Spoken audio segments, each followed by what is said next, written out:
Morning with Farah.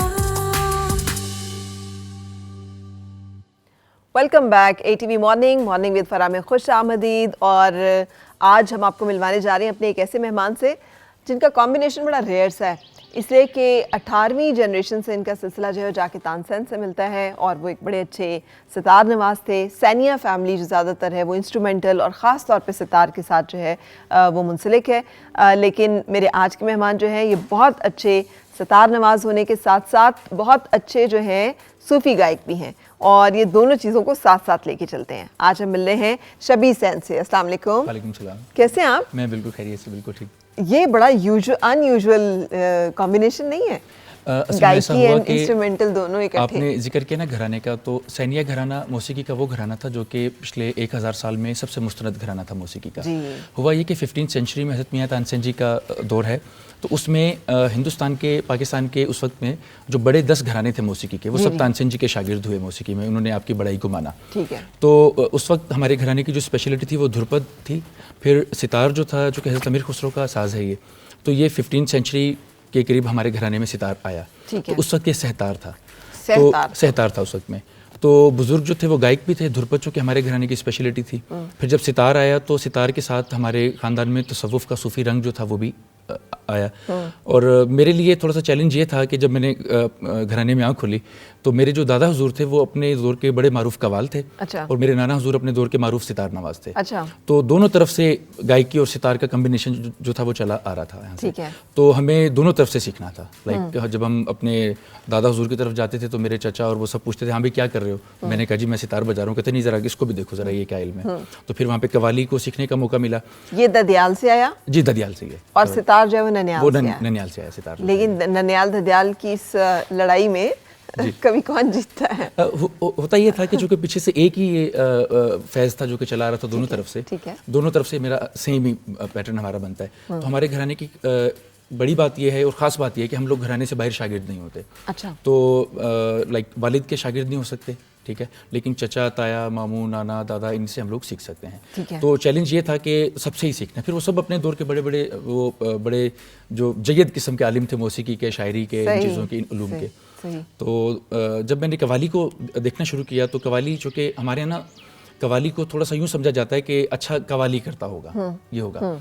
Qawwali के बारे में मैं ये अक्सर अपने इंटरव्यूज़ में या जब मुझे बात करने का मौका मिलता है, मैं ये कहता हूँ कि अगर कवाल को ये पता लग जाए कि इसका मतलब क्या है, इस लफ्ज़ की जड़ कहाँ से है, और ये पिछले 1400 साल तक इस लफ्ज़ की जो वो जड़ जाके मिलती है, तो हर गायक, हर तंतकार, हर साज बजाने वाला अपने नाम के साथ एजाजी तौर पे वो उस्ताद या पंडित के जो लफ्ज़ हैं वो हटा के वो कवाल लिखे अपने नाम के साथ। अच्छा। तो ये हमारे यहाँ ना थोड़ा सा एक लोगों ने एक थोड़ा सा इसको किया कि कवाली को थोड़ा सा शहर कवाली करता होगा। हाँ जी। कवाली लेकिन नुसरत फ़तेह अली खान साहब ने इस बात को बिल्कुल चैलेंज कर दिया और ख़त्म कर दिया था, बिकॉज उनके ज़रिए से बहुत सारे लोग खूबसूरत कवाली करते चले आ रहे थे। वो भी तो 600 ईयर्स लेगेसी को क्लेम करते हैं, लेकिन उन्होंने पूरी दुनिया को ये बताया कि कव्वाल जो है वो उसका एक क्लासिकल म्यूज़िक पे कितना अबूर है और कितना सरगम चीज़ों पे। सो आई थिंक ये चीज़ें जो हैं ये तो लोगों के जहन में आ गई कि नहीं? जी बिल्कुल ऐसा हुआ था। खान साहब के दौर में ही ऐसा हुआ कि कव्वाली दोबारा से उसने एक नया अरूज पाया कव्वाली ने। हुआ क्या कि सितार और तबला जो था ये कवाली की जड़ भी यही थे। अच्छा। क्योंकि सितार, तबला और कवाली के जो मौजूद हैं वो एक ही हैं। हज़रत अमीर खुसरो रहमतुल्लाह अलैह, हज़रत अमीर खुसरो ने जब सितार ईजाद किया तो आपने उसकी ज़बान बनाई, क्योंकि आप शायर भी थे। ठीक है। तो सितार वाहिद इंस्ट्रूमेंट है जिसकी अपनी लैंग्वेज है। अच्छा। तबले की भी लैंग्वेज है, तबले की ज़ुबान सीखनी पड़ती है। पर जब आपने कवाली की इन्वेंशन की तो उसमें उसकी शुरुआत तबले और सितार के साथ थी। जब सितार और तबले के साथ कवाली में जब ताली का आपने उसको शामिल किया तो ये एक नई सिन्फ जो थी उसने जन्म लिया। तो हुआ ये कि जो पुराने कवाल थे वो तमाम सितार के आलिम भी थे।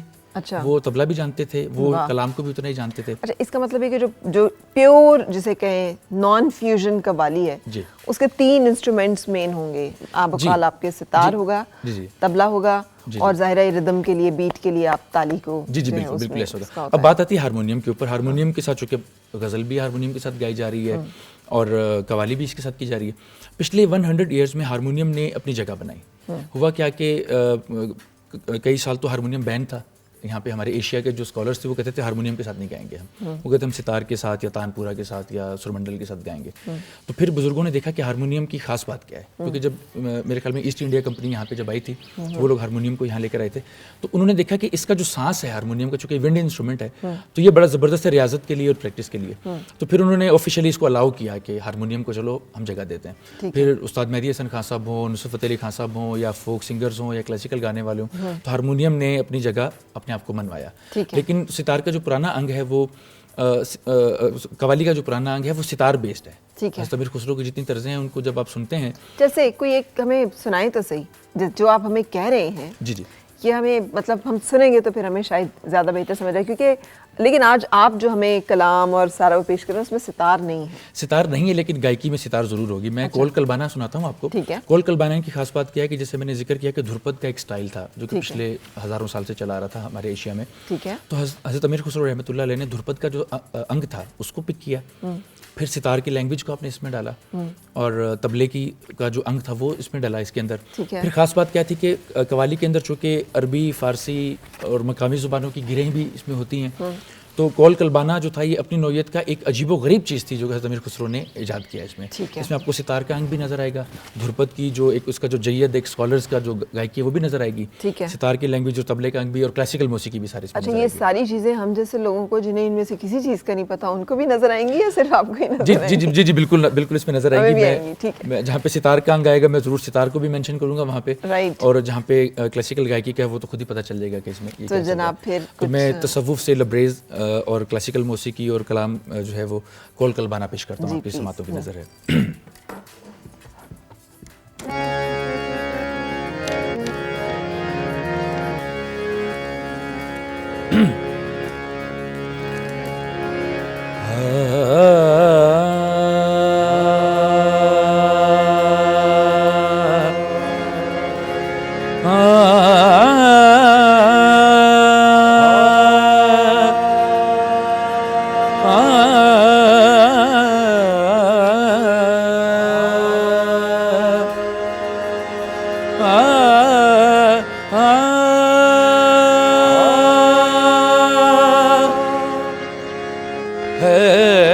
दरियम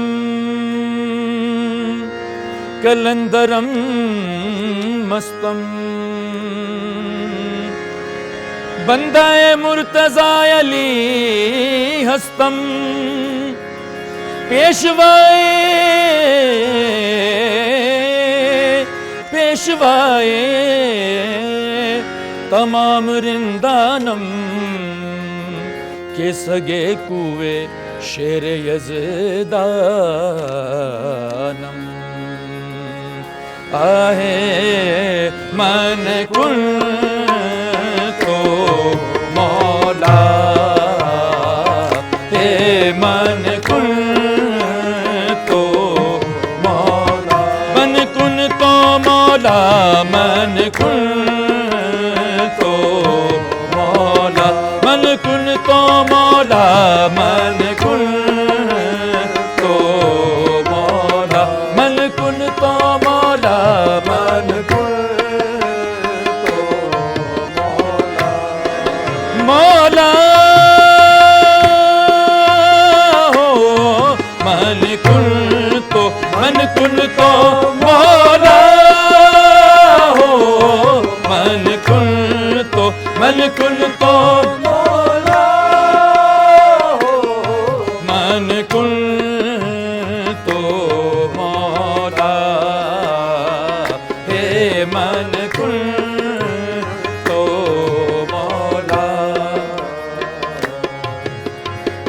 फज़ायली मौला फज़ायली मौला, मौला फज़ायली मौला। अभी ये मैं सितार का अंग पेश कर रहा हूँ। दारा देर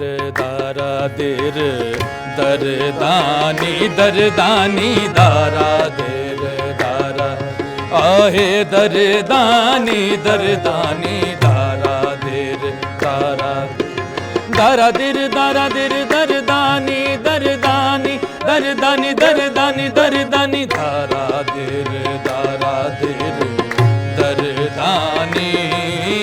हम तुम ताना ना ना ना ताना ना ना रे, हम तुम ताना ना ना ताना ना ना रे, हम तुम ताना ना ना ना ताना ना ना रे, हम तुम ताना ना ना ताना ना ना रे, ताना ना ताना ना ना रे, ताना ना ताना ना ना रे, ताना ना ताना ना ना रे, ताना ना ताना ना ना रे, ताना ना ताना ना ना रे, ताना ना ताना ना ना, ताना ना ताना ना ना रे, ताना ना ताना ना ना, ताना ना ताना ना ना रे, ताना ना ताना ना ना रे, ताना ना ताना ना ना रे, ताना ना ताना ना ना, ताना ना ताना ना ना रे, ताना ना ताना ना ना रे। मन कुंतो अली मौला, मन कुंतो अली मौला, मन कुंतो अली मौला, मन कुंतो अली मौला, मन कुंतो अली मौला, मन कुंतो कुंतो कुंतो कुंतो कुंतो कुंतो, मन कुंतो मन कुंतो मन कुंतो अली अली मौला, मन कुंतो अली अली मौला, मन कुंतो अली अली मौला, मन कुंतो अली अली मौला। जिन्हें मिले थे न कांटे उन्हें भी फूल मिले, जिन्हें मिले थे न कांटे उन्हें भी फूल मिले, दरे हुजूर से दुनिया को ये असूल मिले, दरे हुजूर से दुनिया को ये असूल मिले। लगाऊं आंखों से उसको सजाऊं सीने पे, लगाऊं आंखों से उसको सजाऊं सीने पे, अगर हुजूर के कदमों की मुझको धूल मिले, अगर हुजूर के कदमों की मुझको धूल मिले, कसम खुदा की रसूले खुदा के दर से हमें, कसम खुदा की रसूले खुदा के दर से हमें, कुरान हसनो हुसैनो अली बतूल मिले, मन कुंतो अली मौला, मन कुंतो अली मौला, मन कुंतो अली मौला, मन कुंतो अली मौला, मन कुंतो अली मौला, मन कुंतो मौला मौला मौला मौला,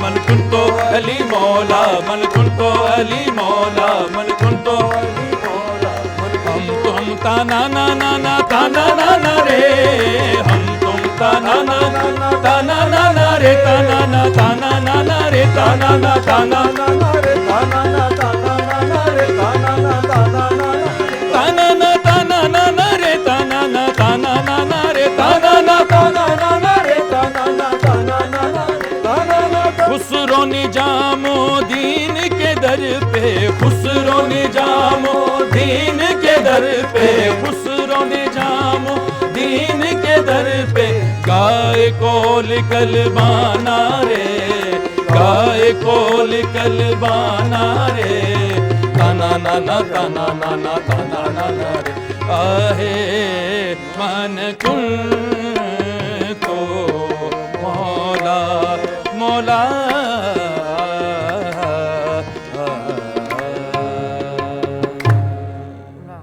माशाल्लाह सुभान अल्लाह। ये चूँकि मोहम्मद मुस्तफ़ा सल्लल्लाहु अलैहि वसल्लम का कौल है, कौल करीम है, और चूँकि हज़रत अली करमुल्लाह वजहो करीम के बारे में है, तो इसकी तो वैसे ही ग्रिप और बहुत तासीर। अच्छा, आप अब दोनों काम करते हैं, सूफियाना कलाम सुनाते भी हैं और सितार बजाते भी हैं। दोनों में से कौन से काम में आप ज़्यादा खुशी या इत्मीनान महसूस करते हैं? देखिए, मुझे दोनों काम चूँकि मैंने बड़ी तवज्जो से सीखा इनको, हुआ ये कि हमारे घराने में सितार की बड़ी ख़ास बात ये थी कि मेरे जो नाना हुजूर थे वो बड़ी यंग एज में अल्लाह को प्यारे हो गए थे, तो मेरी जो वालदा थी वो उनकी औलाद में सबसे बड़ी थी। अच्छा। तो नाना का जो आखिरी जो 2 साल थे उनमें मेरी वालदा ने उनसे बहुत कुछ लर्न किया, और नाना ने उन्हें ये सिखाया कि तमाम फार्मूलाज मौसीकी के जो हैं वो उन्हें बताया कि अगर एक राग का फार्मूला लिखा हुआ है उसको पढ़ना कैसे और आगे बताना कैसे है। अच्छा। और चूँकि वो सुर में भी थी, फिर हमारे घराने में चूँकि ना ख़वातीन को अलाउ नहीं है मौसीकी करना, ठीक है। तो लेकिन उस वक्त वो अल्लाह पाक ने एक ऐसा सबब बनाया कि मेरी वालदा के ज़रिए सितार जो था मुझ तक पहुँचा। अच्छा, वो बजाती थी? बजाती जी, वो बहुत अच्छा वो जानती थी, और मैं बचपन से उनके पास बैठता था, मेरा बड़ा वक्त गुजरता था, लाइक स्कूल कॉलेज से मैंने वापस आना तो मेरा मैक्सिमम वक्त उनके साथ गुजरता था। तो सितार का ये होता था कि मैं रोज़ाना 8-10 घंटे प्रैक्टिस का वो घर की तरफ से ये होमवर्क होता था कि करना है, लाजमी करना है। तो सितार के साथ बड़ा एक इश्क है। और कवाली, जैसे मैंने बताया कि मेरे जो दादा हुजूर थे वो कवाल थे, तो दोनों कामों को बड़े तवज्जो से सीखा। अब मुझे दोनों प्यारे हैं। लाइक अगर मैं कहूँ, मुझे सितार नवाज जब लोग मुझे पुकारते मुझे बड़ा अच्छा लगता है, सितार नवाज का जो लफ्ज़ है। और जब सूफ़ी मौसीकी की मैं बात करता हूँ तो मुझे जो कि मुझे मेरे बुजुर्गों ने ये भी समझाया कि इस लफ्ज़ की हुर्मत क्या है। तो मुझे ये दो लफ्ज़ इतने अच्छा लगते हैं कि लाइक मुझे एक सितार नवाज की हैसियत से पुकारा जाए या एक सूफ़ी गायक कवाल की हैसियत से मुझे जो वो याद किया जाए, तो दोनों मुझे बड़े अजीज़ हैं काम। तो बिल्कुल सही।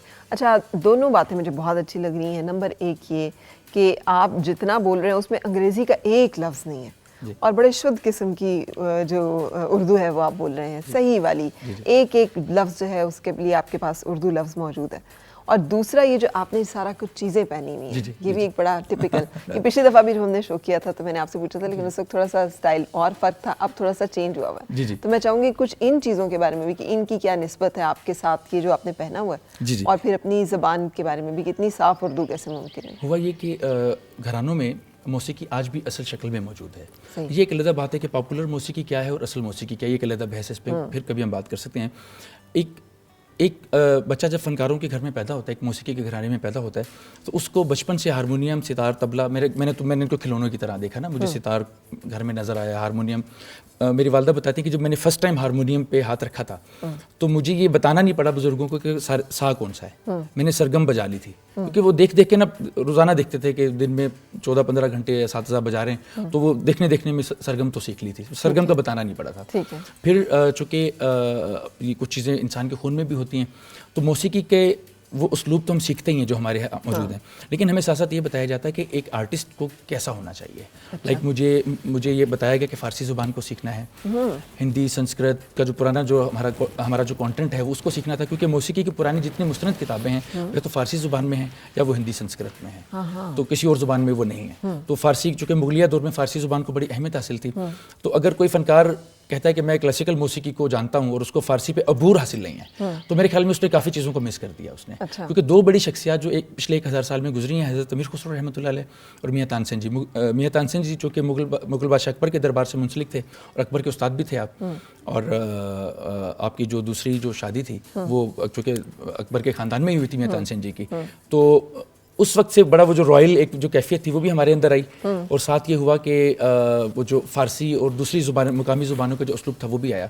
फिर मैंने फ़ारसी ज़ुबान को यूनिवर्सिटी में भी पढ़ा, मैंने उसमें मास्टर्स मैंने किया फ़ारसी ज़ुबान में। मतलब है फ़ारसी में रवा है जितने आप उर्दू में हैं। जी, फ़ारसी का क्या हुआ कि मैंने जब फ़ारसी को लर्न किया तो अभी हमारे यहाँ चूँकि कवाली को फ़ारसी ज़ुबान को पंजाबी अंग में गाया जाता है ना। ये एक बड़ी मैं बारीक बात बता रहा हूँ, जो कि ज़ुबान को समझने वाले लोग हैं वो इसको उस पर ज़रूर इसको वो समझेंगे। फ़ारसी ज़ुबान को पंजाबी अंग में गाया जाता है, हमारे यहाँ बड़े बड़े जितने भी हमारे फ़नकार थे उन्होंने गाया, लेकिन फ़ारसी ज़ुबान का अपना एक उसलूब है। और फिर क्या हुआ कि फ़ारसी के जहाँ बड़े दो उसलूब हैं, जैसे ईरान का है या और कहीं का है, उसमें अब जो हमारा हिंद का जो अंग है बोलने का और गाने का, उसको भी माना गया है। तो मैंने फ़ारसी को जब समझा और पढ़ा तो मैंने 150 के करीब पर्शियन सूफ़ीज़ हैं, उनकी मैंने ट्रांसलेशंस जो हैं वो मैंने की, जिनमें मसनवी मौलाना रूम के ऊपर मेरा बड़ा मैंने उसको देखा। मसनवी मुझे तकरीबन याद है। अच्छा। मैं कंप्लीट तो नहीं कहता, लेकिन बहुत मुझे याद है मसनवी जो है। फिर मसनवी चूँकि आजकल लोगों को समझ ही नहीं आता कि मसनवी क्या है, तो फिर मैंने इस सदी के जो हमारे जो लिसनर्स हैं उनके लिए आसानी ये की कि मौलाना की कलाम को लाइक उर्दू में ट्रांसलेट किया और बड़ी आसानी से जो है वो बात समझ में आ जाता है। वो आपकी अपनी ट्रांसलेशन? जी, यानी वो पहले से लिखे हुए कोई कलाम नहीं है? जी, पहले से लिखा हुआ नहीं था, वो आपके वैसा नहीं था। तो ब्रेक पे हम जा रहे हैं, लेकिन ब्रेक के बाद जब हम आएंगे तो हम आपसे दरख्वास्त करेंगे फिर कि ये और थोड़ा सा पर्शियन भी उसमें, फारसी लैंग्वेज में भी कुछ अगर आप हमें। जी जरूर। लेकिन हमें एक ब्रेक के लिए भी रुकना है, ब्रेक के बाद फिर आपसे मुलाकात।